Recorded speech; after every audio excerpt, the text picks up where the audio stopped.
Pakisni ki porkia ben riu shalaka thom uyak sai yaka jing suk ban yo ha jing em yaka ta uat ban shem ben ban soi tan uya lam bakla yaka hok la pen jot pen pra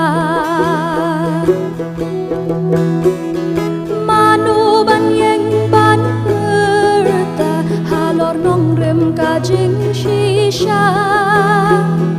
Yaka blajot blabra Amano patken ban pha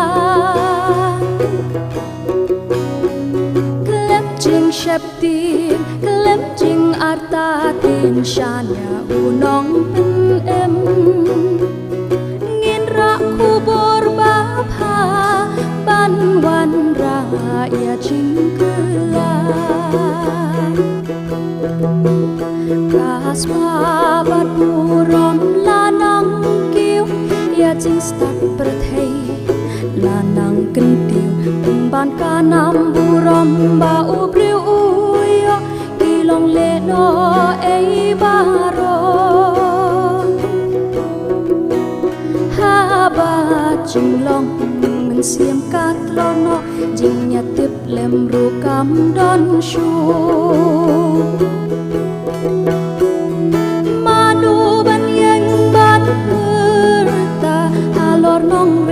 Kajing shisha Yak abla jot blabra Amano patken ban pen bha Klem jing shepti Klem jing arta tin shanya unong pen em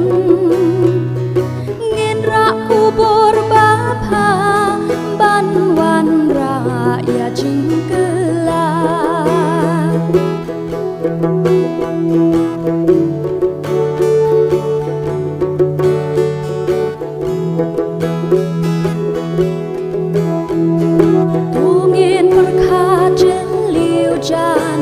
Shapang jing em ba ulai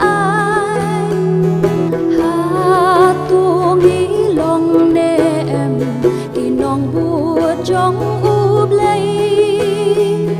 Tu ngin perkha jen liu janai Shapang jing em ba ulai Ha tu ngi long ne em Kinong bu jong ub lay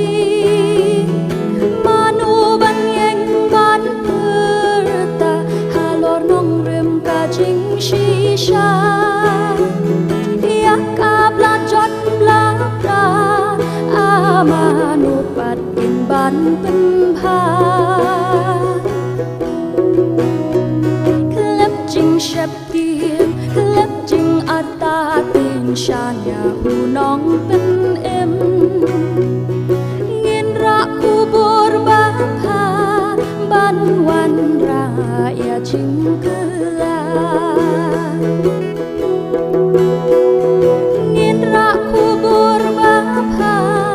Ban wan ra ya jing